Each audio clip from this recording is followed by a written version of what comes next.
교수님 시작해도 괜찮을까요, 홍성현 교수님? 네. 네, 네, 교수님.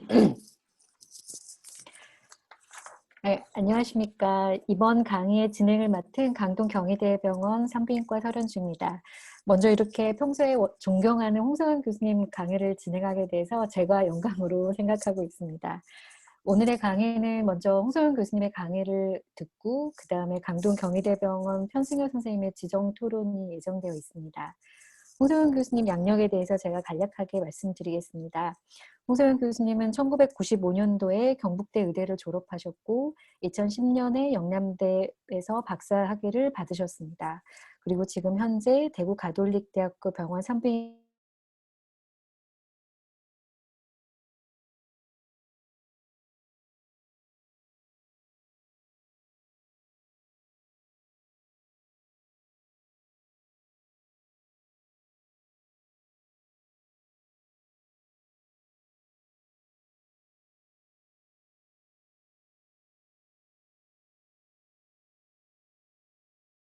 말씀 감사드리고요.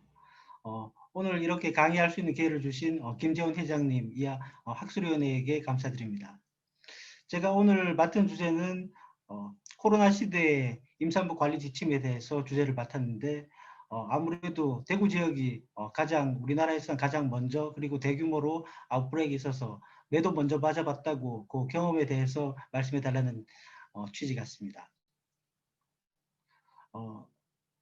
먼저 우리가 흔히 코로나라고 얘기 많이 하는데 공식적인 명칭은 코로나 바이러스 디지즈 2019, 약자로 코비드 19이 되겠습니다.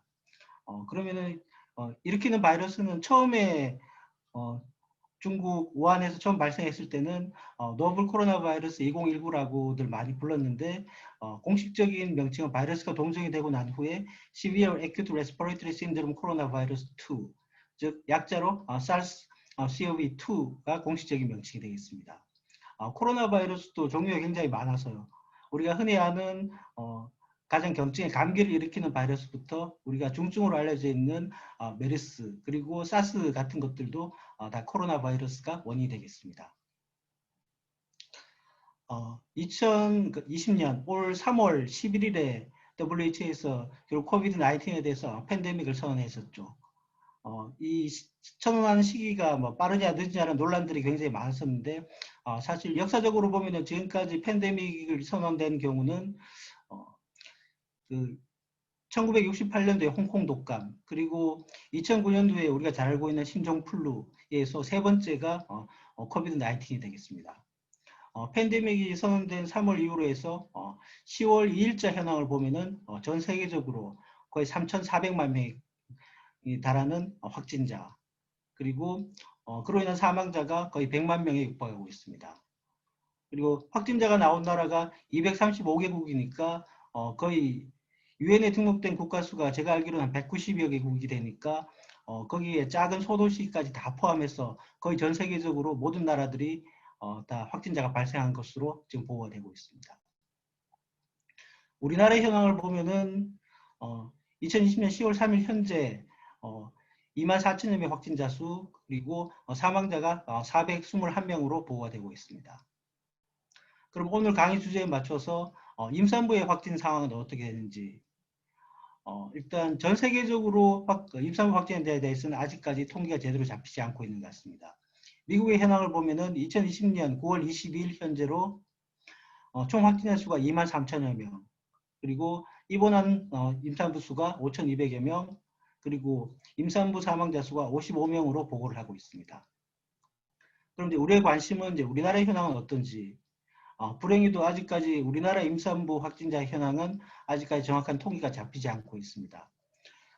저희가 대구에 처음 아웃브레이크 있었을 때 임산부 확진자 수를 조사하면서 느낀 건데 이 보건당국이나 정부에서 이 코로나에 대해서 관심들이 굉장히 많은 건 사실이지만 실제로 임산부 확진에 대한 관심도는 아직까지 많이 떨어져서 안타까움을 금할 수가 없었습니다.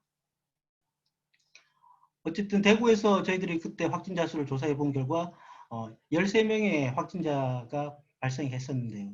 마지막 확진자가 3월 27일이었으니까 그 이후로는 아직까지 확진자가 대구에서는 발생을 하지 않았든지 아니면 저희들도 모르는 아직까지 보고가 안 된 확진자가 있을 수는 있겠지만 현재까지는 대구에서 13명의 임산부 확진자가 발생한 것으로 되어 있습니다.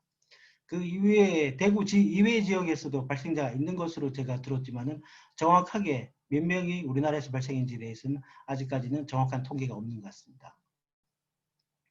그럼 오늘 제가 말씀드린 내용은 클리니컬 매니페스테이션에 대해서, 그리고 머터널 앤 버스트 아웃컴, 그리고 버티컬 트랜스미션, 그리고 안테나탈 케어, 그리고 레이버 앤 딜리버리, 그리고 대구 아웃브레이크 동안의 저희들의 경험에 대해서 간략하게 말씀드리겠습니다. 먼저 임상 양상에 대해서 말씀드리면은 유코스라고 영국의 압세트릭 서베일런스 시스템에서 11,000여 명을 대상으로 해서 한 대규모 코호트 연구가 있습니다.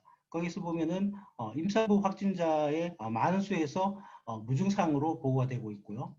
그럼 어느 정도에서 무증상인지는 아직까지 정확하게 밝혀져 있지는 않지만은 거기서 임산부를 대상으로 유니버설 스크리닝을 시행해 본 결과 7% 정도에서 확진자가 있었고, 그 중에 약 4분의 3 정도가 무증상이었다고 보고하고 있습니다. 그리고 증상이 있는 임산부의 18% 정도가 에서 확진으로 밝혀졌습니다. 증상에 대해서는 비임신부에 비해서 임산부 확진자의 증상이나 징후는 크게 다르지 않은 것으로 알려져 있습니다. 가장 흔한 증상으로는 우리가 잘 알고 있는 피버, 코프, 디스니아, 그리고 우리가 미각 상실, 즉 에주시아, 그리고 마이알지아, 다이리아 등이 있고, 수아스로시라든지 라이노레아, 네젤 컨제스천, 그리고 노지아 보미팅, 그리고 이제 요즘 맛을 잘 못 느끼는 것도 코로나 증상이라고 얘기를 하고 있는데, 이런 부분들은 임산부에는 그렇게 흔하지 않은 것으로 보고가 되고 있습니다. 머터널 앤 버스 아웃컴에 대해서 보면은 팬데믹 초기에는 임산부가 중증으로 갈 수 있는 가능성이나 위험도가 비임신부에 비해서 크게 차이가 없는 것으로 처음에 보고했었지만은 점점 이제 데이터들이 쌓이다 보니까 가장 최근의 데이터들은 아무래도 중증으로 임산부가 갈 수 있는 리스크가 비임신부에 비해서 높은 것으로 보고가 되고 있습니다.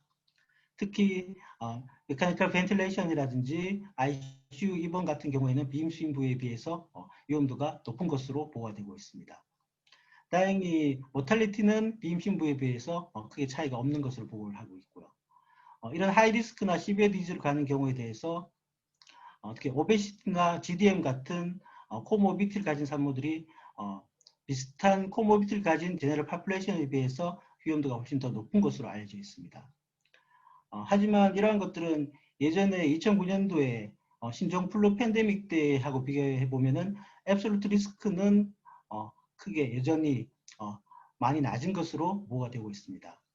신종플루 팬데믹 같은 경우에는 임산부의 한 5% 정도에서 사망, 그리고 ICU 입원이 7배 정도 높은 것으로 보고가 되었습니다.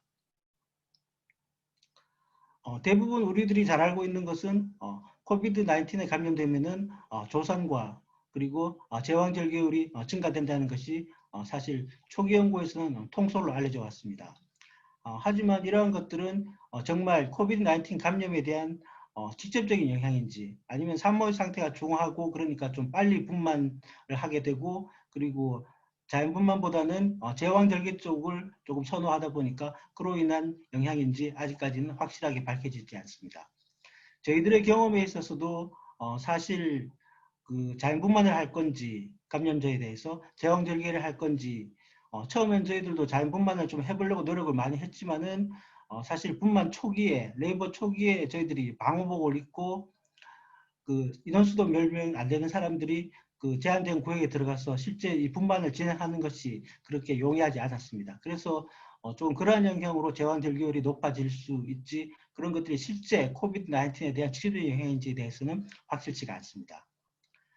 최근에 이제 미국에 시행하는 프라이어리티 연구에 의하면은 코비드-19에 감염된 산모에서 태어난 아기와 코비드-19 감염이 없는 산모에서 태어난 아기들에 있어서 조산이라든지 NICU 어드미션, 그리고 호흡기 질환의 어드버스 아웃컴은 차이가 없는 것으로 보고가 되고 있습니다.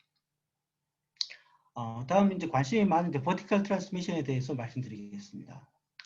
실제로 이 코비드-19 같은 경우에 버티컬 트랜스미션이 일어날 건지, 거기에 대해서는 아직까지는 확실한 결론이 없는 상태입니다. 컨제니탈 인펙션이라고 흔히 얘기하면은 우리가 버티컬 트랜스미션, 즉 트랜스플라센탈 인트라유트란 인펙션과 그리고 분만 중에 감염되는 인트라파툼 인펙션, 이 두 가지가 엄밀하게 말하면 컨제니탈 인펙션이라고 볼 수 있을 거고요. 그리고 분만 후에 감염되는 포스트파툼 인펙션이 있습니다. 초기에 이제 버티컬 트랜스미션이라고 이제 보고들이 이제 몇 예가 되었었습니다. 한데 그 얘들은 거의 대부분이 임신 3, 4분기, 특히 이제 분만 직전에 산모가 감염되었을 때 태어난 신생아들의 이제 감염 사례를 보고한 것이라서 이게 확실하게 정말 버티컬 트랜스미션인지 아니면은 인트라파툼 혹은 포스트파툼 인펙션인지가 이제 확실치 않은 것으로 지금은 받아들여지고 있습니다. 그래서 정말 이 버티컬 트랜스미션이 어느 정도로 발생을 하는지 그리고 거기에 임상적 이의가 어떤 건지에 대해서는 아직까지는 명확하지 않습니다.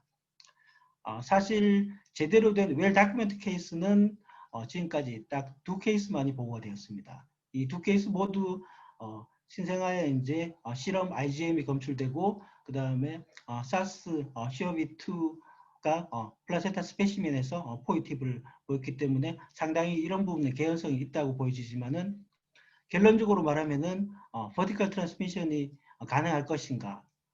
물론 그 아니라고 볼 수는 없지만은 아직까지는 그 가능성은 많이 레어하다 그렇게 받아들이는 것이 아직까지는 맞는 것 같습니다. 대부분 보고되는 네오나탈 인펙션 같은 경우에는 이제 분만 후에 산모라든지 케어기버들에 의해서 비말에 신생아들이 노출이 되어서 발생한 케이스들이 대부분이기 때문에 이게 엄밀한 의미에서 버티컬 트랜스미션 혹은 컨제니탈 인펙션으로 볼 것인가에 대해서는 아직까지 논란이 많습니다. 특히 임신 초기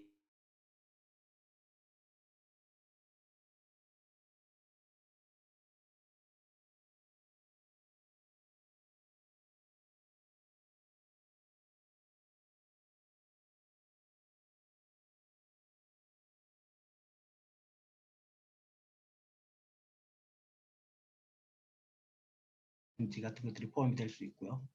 그리고 감염된 산모든지 아니면 감염이 되지 않았더라도 혹시나 이제 병원에 가서 노출될까 이제 우려하기 때문에 제대로 된 이제 안테나tal 케어를 받지 못하는 경우가 있는데 반드시 통상적인 안테나tal 케어를 받아야 될 것을 권고를 하도록 되어 있습니다. 물론 지금까지 늘 해오던 이제 트래디셔널 프로토콜은 좀 모디피케이션 해볼 수가 있습니다. 요즘 뭐 논란이 되는 이제 원격 진료 얘기도 있지만은 이 코로나 유행 시기에 한해서 저희 병원 같은 경우에도 산정 검사 결과에 대한 상담은 전화로도 해주고 있고요.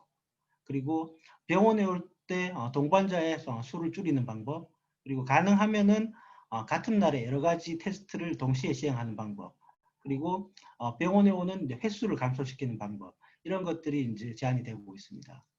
특히 이제 병원에 방문한 횟수를 제한시키기 위해서 투스텝에 걸쳐서 하는 50g OGTT, 100g OGTT보다는 원스텝에 75g OGTT를 하는 방법. 그리고 다운 신드롬 스크리닝에 있어서도 투스텝으로 두 번에 걸쳐서 하는 인테그리 테스트보다는 한 번에 할 수 있는 셀프리 DNA 스크리닝이라든지 태아 모니터링에 있어서도 NCNF 바이오피지컬 프로파일 그리고 초음파 검사의 시기와 횟수를 조절하는 방법들이 제한이 되고 있습니다. 물론 이런 방법은 반드시 따라야 되는 게 아니고 이런 부분들도 고려를 해볼 수 있겠다 이렇게 받아들이시면 될 것 같습니다. 그리고 이제 코비드 감염, 19 감염 산모의 이제 피탈 모니터링에 대해서는 물론 그 횟수라든지 필요성에 대해서는 임신 주수라든지 임산부의 상태 그리고 페리나탈 모비티 같은 것이 고려돼야 되겠고 산모의 상태가 언스테이블한 경우, 중증이나 크리티컬한 경우라든지 아니면 벤틸레이터 케어를 받고 있는 경우라든지 그런 경우에 대해서는 가능하면 컨티뉴어스 모니터링 할 것을 권고를 하고 있습니다. 여기에서 이제 업노멀한 피탈 모니터 트레이싱 같은 경우에는 당연히 태아 상태가 넌 리어슈링 할 수 있다는 것도 시사를 해줄 수가 있지만은 임산부의 옥시제네이션 상태도 반영을 해줄 수가 있기 때문에 도움이 될 수 있습니다. 임신 중에 우리들이 이제 여러 가지 약제들을 사용할 수가 있는데 그런 약제들을 이제 코비드 감염 산모에 대해서 어떻게 사용할 것인가 거기에 대해서 말씀드리겠습니다. 상과에서 가장 많이 사용한 약제 중에 하나가 임신 34주 이전에 태아의 렁 머추레이션이라든지 프리텀으로 인한 모비리티를 감소시키기 위해서 이제 안티나탈 코티코스테로이드를 사용할 수가 있습니다. 대표적으로 베타메타손이나 덱사메타손 같은 제제가 있는데 사실 팬데믹 초기에는 이전에 메르스라든지 사스에 대한 경험을 바탕으로 해서 이러한 것들이 스테로이드를 사용하는 것에 대해서 조금 반대되는 견해가 있었습니다. 이런 스테로이드를 사용하면은 임산부의 상태를 악화시킨다든지 바이럴 클리어런스를 딜레이 시킨다든지 그밖에 여러 가지 부작용들 때문에 사용하는 것에 대해서 조금 부정적인 의견을 나타냈는데 최근의 연구들은 이러한 시비어 케이스에서 이런 스테로이드의 사용에 대해서 조금 지지하는 쪽으로 바뀌고 있는 것 같습니다. 그리고 우리가 우려하던 부분처럼 임산부에게 그렇게 해가 되지는 않을 거다라는 얘기가 나오고 있고 그래서 최근에는 에이콕에서 이러한 인디케이션, 적응증이 된다면은 태아의 이득을 위해서 스테로이드를 사용할 것을 권고하고 있습니다.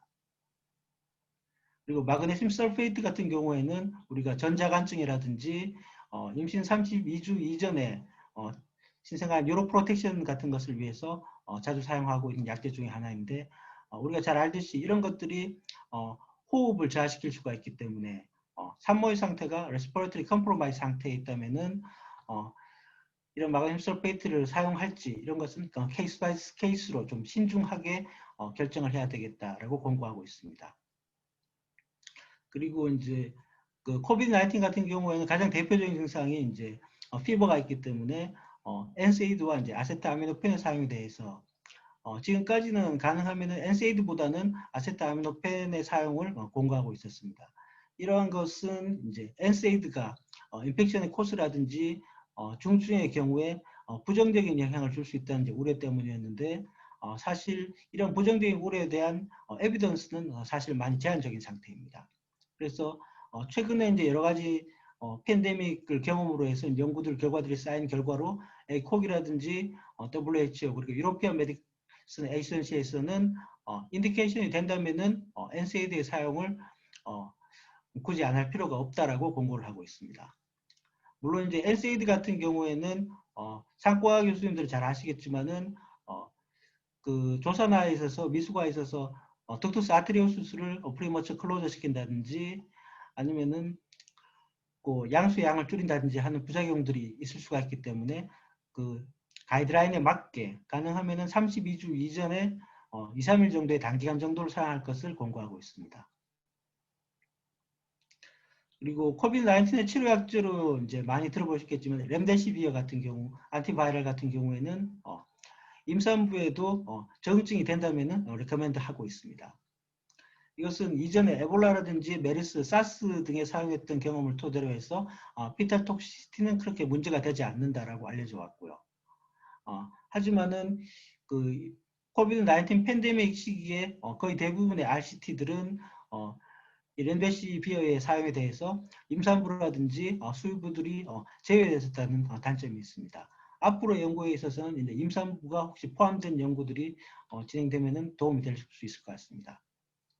그리고 안티말라리알, 그러니까 하이드록시클로로퀸이라든지 클로로퀸 같은 경우에는 지금까지 태아의 위험성 그렇게 높지 않은 것으로 되어 있고 SL이라든지 말라리아 등에 대한 사원 경험들이 많기 때문에 안전하게 사용할 수 있습니다.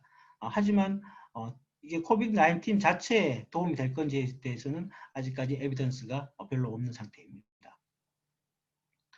그리고 이제 산모가 벤틀레이터 케어를 한다든지 ICU 입원한 크리티컬 코비드 19 감염 산모에 있어서는 이런 것들이 이제 ARDS를 통해서 이제 프로파운드한 에큐트 하이폭식 레스피레이터리 페일러를 야기할 수 있고요. 물론 제너럴 서포티브 케어는 비임신부와 크게 다르지 않는 것으로 되어 있습니다. 하지만 임신 중에 팽창되어 있는 자궁 때문에 에어투 케발 컴프레션이라든지 이런 호흡 쪽의 문제를 야기할 수 있기 때문에 가능하면은 옆으로 눕힌다든지 세미 프롬 포지션을 취하게 할 것을 권고를 하고 있습니다. 하지만 이러한 자세를 취하기가 쉽지 않기 때문에 쿠션을 대둔다든지 하는 그런 방법을 이용할 수도 있겠습니다. 필요하다면은 에크모도 태아한테 그렇게 해롭지 않게 사용할 수 있지만은 데이터 자체는 아직까지 극히 제한적입니다. 이런 경우에 있어서는 컨티뉴어스 모니터링을 한다든지 태아의 모니터링을 클로즈하게 할 필요가 있고 장기간 누워 있을 수가 있기 때문에 이런 스럼버 엠볼릭 이벤트의 발생 가능성이 높기 때문에 거기에 대한 예방도 권고되고 있습니다. 물론 가장 큰 문제는 이렇게 크리티컬 임산부에 있어서 분만을 언제 할 건지 그리고 어떤 방법을 할 건지가 가장 문제가 될 수 있을 것 같습니다. 분만에 대해서 말씀드리면은 시비어하지 않은 경우에 대해서 그러니까 에이심토마틱이나 아니면 마일드나 마드리드 케이스에서는 코비드-19 감염 자체가 분만 전증이 되어서는 안 되겠습니다. 특히 이제 분만 임박했는 임신 후반기에 있어서는 이 산모의 감염으로 인해서 신생아에게 분만 후의 트랜스미션의 리스크를 줄이기 위해서 산모가 검사가 음성이 나올 때까지 분만을 기다리는 것이 권고되고 있습니다. 그리고 시색을 할 건지에 대해서도 코비드-19 감염만으로 결정하지 말고 상과적 저응증에 따를 것을 권고하고 있습니다. 물론 이제 중증이거나 크리티컬한 경우에는 이게 좀 달라질 수 있겠죠. 그래서 분만을 언제 할 건지 타이밍에 대해서는 개별화되어야 될 것 같고 보통 우리가 산모가 호흡 상태가 이제 중증으로 가 있을 경우에 아무래도 장으로 인한 에어투 케벌 컴프레션이라든지 임신 중에 산소 소모량이 증가된다든지 펑션 레지얼 커피시티가 감소되고 그리고 커져 있는 자궁 때문에 풀모너리 펑션을 컴프로마이즈 시킬 때 우려 때문에 가능하면은 의사들도 좀 빨리 분만할 것을 바라는 경향이 있었는데 과연 이런 것들이 정말 산모의 호흡 상태에 도움이 될 건지 거기에 대해서는 명확하지가 않습니다. 그래서 중증이지만 산모가 인투베이션을 하지 않는 경우에는 가능하면 32주나 34주 이후에 산모 상태가 악화되는 경우에 한해서 분만할 것을 권고를 하고 있습니다. 이러한 것들은 산모의 풀모너리 시츄에이션이 더 나빠지고 산모의 하이폭식 상태가 또 진행되기 전에 이제 분만을 하는 것이 낫지 않을까 하는 이제 레셔널에 의한 것인데 대부분의 기관에서는 32주 이전에 이제 분만을 하는 것을 권고하지 않고 있습니다. 그리고 중증인 상태에서 산모가 인투베이션을 하고 있고 메카니컬 벤틸레이션을 하고 있는 경우에는 이런 경우에는 분만 시기를 잡는 것이 훨씬 더 쉽지가 않습니다. 가능하면은 산모가 중증 상태에 있지만은 산모의 상태가 더 나빠지지 않는다면은 가능하면 32주나 34주 이후에 분만을 할 것을 권고를 하고 있지만은 산모의 호흡 상태가 더 나빠지든지 크리티컬한 상태로 진행이 된다면은 분만을 고려할 수도 있겠습니다. 그리고 가능하면은 태아 생존력이 있는 시기부터 30주나 32주 이 사이에서는 산모의 상태가 중증이더라도 스테이블한 상태로 간다든지 회복되는 증상 경향을 보인다면은 피탈 모니터링을 컨티뉴어스하게 하면서 모터널 서포트를 하는 것이 네오나탈 모비티 모탈리티를 감소시킬 수가 있고 그리고 이아트로제닉 프리텀 펄스로 인한 임산부의 모비티도 높이지 않는 것으로 권고되고 있습니다. 분만 방법에 의해서는 먼저 말씀드렸듯이 코비드-19 감염만으로 제왕절개를 결정해서는 안 되겠습니다. 대부분 이제 상과적인 저응증에 따라서 결정을 해야 되겠지만은 대부분 에큐트 디컴펜세이션 상태라든지 크리티컬이 일한 상태에서는 이런 제왕절개 자체가 상황을 더 악화시킬 수도 있고요. 그리고 제왕절개 자체가 이 클리니컬 디테리오레이션의 리스크를 더 높이는 것으로 되어 있습니다. 22%에서 한 5% 정도로 보고를 하고 있고요. 하지만 그 서포티브 케어를 이제 필요로 하는 경우에서 태아의 분만이 꼭 필요한 경우 하지만은 자연 분만이 임박하지 않은 경우에 대해서는 제왕절개를 응급으로 하는 것에 대해서 득과 실을 따져보고 결정을 해야 될 것 같습니다. 마지막으로 대구에서의 아웃브레이크 동안의 경험을 말씀드리겠습니다.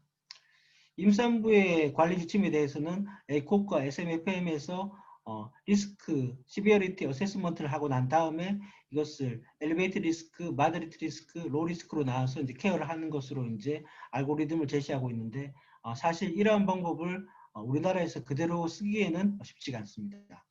대구에서 아웃브레이크 때 저희들이 제일 처음에 느꼈던 부분은 3차 병원이라 할지라도 입원이라든지 분만에 필요한 음압실이 없든지 매우 부족하다는 점, 그리고 이러한 이제 코비드-19 감염 산모가 3차 병원에 MFICU나 NICU에 노출되었을 때 이 3차 병원의 MFICU나 NICU가 사실 셧다운 될 수 있는 그런 문제도 생길 수가 있고, 그 의료진들이 이제 격리됨으로 생길 수 있는 문제들도 생길 수가 있습니다. 그래서 대구에서는 코비드-19 임산부 산모를 위한 지정병원을 선정할 것을 고려를 하였습니다. 그래서 처음에는 대구 파티마 병원에서 이 지정병원을 맡아주었고요. 시행을 했지만은 사실 한 병원에서 모든 이러한 여러 가지 상황들을 다 커버를 하기가 쉽지 않고 또 거의 불가능한 것으로 다시 판단이 되었습니다. 그래서 다시 지정병의 추가 지정 가능성을 저희들이 고려를 했고, 발생할 수 있는 경우가 이 5가지에 대해서 지정병을 다시 재지정을 했습니다. 먼저 코비드-19 확진 산모의 이제 분만을 위한 병원을 대구 파티마 병원으로 기존대로 계속 지정을 했고요. 그 다음에 증상이 없든지 아니면 로리스크나 마드리스 리스크로 이제 확진된 산모가 이제 입원할 수 있는 병원이 필요해서 이 병원은 대구 동산병원으로 지정을 하게 되었습니다. 그리고 여러 가지 경우도 생길 수가 있는데 임산부의 상태가 시비어하거나 크리티컬한 경우, 이런 경우에서는 각 지정된 3차 병원에서 케어를 할 수밖에 없었고요. 그리고 확진 산모지만은 프리텀 레이버라든지 피아로임이라든지 프리클람지아 같은 상과적 합병증을 가진 산모 같은 경우에는 기존 병원에서 커버를 하기 힘들기 때문에 이런 것들은 기존에 있던 3차 병원에서 각각 맡기로 하였습니다. 그리고 여기 우리가 또 한 가지 생각을 잘 못하는 부분이 확진이 되지 않은 상태에서 의심만 되는 상태의 산모들을 어디서 커버를 할 것인가. 이거는 따로 병원 역시 지정하기 힘들어서 이것도 역시 각각 3차 병원에서 맡기로 하고 진행을 하였습니다. 이러한 그 시비어리티라든지 리스크를 다 한 군데서 어세스하기가 쉽지가 않고요. 그래서 보통 우리가 제일 많이 이용했던 게 1339 콜센터 같은 경우지만은 임산부에 대한 스페셜리티라든지 경험이 부족하기 때문에 또 별도로 임산부를 위한 콜센터를 또 따로 지정을 하였습니다. 그리고 이러한 임산부들 확진자나 예심자에 대해서 입원을 시킬 건지, 그리고 아까 말했던 5군데의 지정센터에 어디로 입원시킬 건지를 어레인지를 하기 위해서 대구 산부인과 교수, 그리고 대구시청 공무원하고 여러 가지 여러분들이 이제 모인 한 라인을 지정을 해서 대구에서만 사용했는 이러한 리스크 어세스먼트를 일반 저희들이 자원봉사해주는 선생님들이 다 정확하게 구분하기 힘들기 때문에 이런 브리프 시비어리티 스코어링 크라이테리아를 대구에서는 사용하였습니다. 마지막으로 거기서 간단히 말씀드리면은 일반적으로 제시되고 있는 시비어리티 크라이테리아는 에시프티마틱하거나 프리심프마틱, 마일드, 마드리트, 시비어, 크리티컬 이렇게 해서 각각의 크라이테리아에서 결정하지만은 대부분 이제 일반이라든지 자원봉사하시는 선생님들이 이런 부분들을 다 구분하기가 쉽지가 않기 때문에 저희 대구에서는 디지즈 시비어리티에 대해서 포인트를 주고, 그 다음에 나이에 따른 구분에 따라서 포인트, 그리고 언더라인 디지즈에 따라서 각각 점수를 주고, 그리고 소셜 팩터에 대해서도 점수를 주고, 이런 점수에 따라서 각각 점수에 따라서 ICU가 있고 음압실이 있는 3차 병원으로 입원시킬 건지, 그리고 음압실이 있는 제너럴 워드에 입원시킬 건지, 아니면은 2차 병원으로 입원시킬 건지, 아니면은 시설 격리를 할 건지, 이런 부분에 대해서 브리프 스코어링 시스템을 만들어서 그룹핑하고 어세스먼트 하는데 많이 도움이 되었던 것 같습니다. 네, 저희들이 이제 마스크를 벗고 이렇게 살 수 있는 날이 이제 언제 올지는 모르겠지만은 그날을 기대하면서 이만 강의를 마치도록 하겠습니다. 네, 교수님 강의 감사합니다. 편승현 선생님 들리나요? 예, 교수님, 네, 네. 강동경희대 편승현입니다. 교수님 좋은 강의 준비해 주셔서 감사합니다. 대구 아웃브레이크 때 고생이 많으셨을 것 같습니다. 제가 궁금했던 점은 혹시 그 분만 후에 신생아에게 있어서 비말 감염이 가능하다고 하셨고 대구에서 13명의 확진자 산모 케이스가 있다고 하셨는데 혹시 그 산모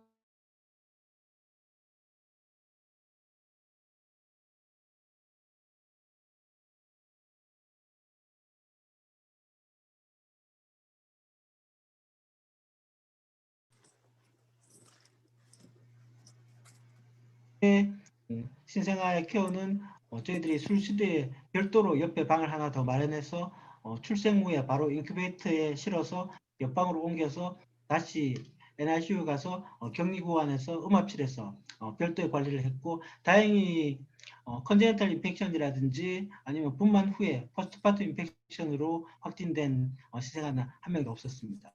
물론 저희들이 처음에는 사실 확진자 사무뿐만보다는 나오지 않은 상태에서 열이 난다든지 해서 의심자의 산모의 분만들을 많이 이루어졌는데 사실 그때도 산모의 결과가 어떻게 나올지 모르기 때문에 모든 의심 산모에 대해서도 전부 확진이라는 가정하에 신생아 격리라든지 그런 부분들을 다 시행했었고 아직까지 결과는 신생아 감염도 없었고 아직까지 모든 13명의 산모들이 분만이 다 이루어지지 않았는데 저희들이 양수 PCR이라든지 출생 후에 신생아 PCR 같은 것을 통해서 아직까지 신생아 감염이나 컨제니탈 인펙션으로 증명된 사례는 아직까지 한 예도 없었습니다.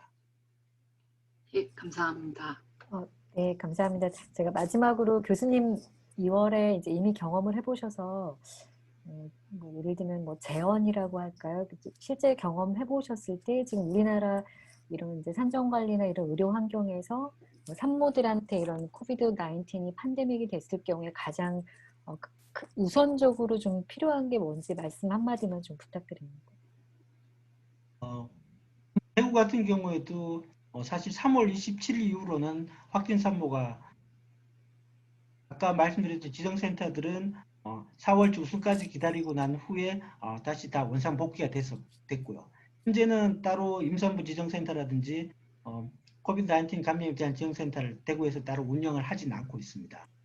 하지만은 아직까지 계속 유행이 되고 있고 팬데믹이 계속되고 있기 때문에 이게 재차 2차 아웃브레이크가 온다든지 그럴 때에 대해서 저희들이 항상 걱정을 하면서 대비를 하고 있고 해야 될 것이 이제 감염 산모에 대한 이제 프로토콜이라든지 그런 것들은 저희들이 사실 잘 갖추어져 있는데 가장 걱정하는 문제가 이런 거로 인해서 비감염 산모가 제대로 진료를 못 받는다든지 아니면은 확진되지 않았지만은 열이 난다든지 그런 증상으로 해서 의심 산모들의 치료라든지 진료가 해야 된다든지 그런 경우들이 사실 제일 걱정이 될 수 있습니다. 그래서 그런 부분에 대해서도 저희들이 항상 생각을 하고 있어야 될 것 같고요.